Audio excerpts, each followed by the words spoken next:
Пламен Стоилов е на 49 години. Има висше образование и магистърска степен в две специалности – икономика на индустрията и инженер, транспортно строителство, пътища и мостове. Като офицер от българската армия е бил парашутист и професионален водолаз на длъжност командир на разузнавателен взвод. От 2 години е областен управител на област Русе. Семеен с 1 дете. Роден съм в Русе и винаги съм се гордял с града си. Той е уникален. Искам тук да прекарам живота си и тук да израснат моите внуци.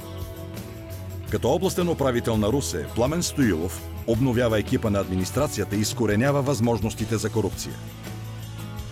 Лично се ангажира с решаването на всеки поставен проблем. Пламен Стоилов е един от основателите на ГЕРБ в Русе.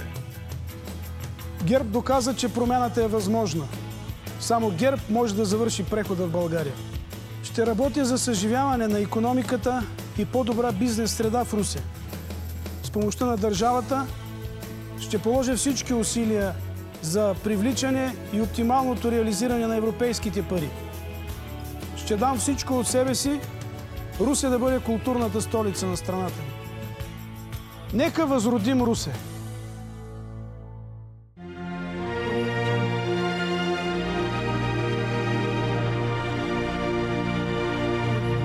Купуването и продаването на гласове е престъпление.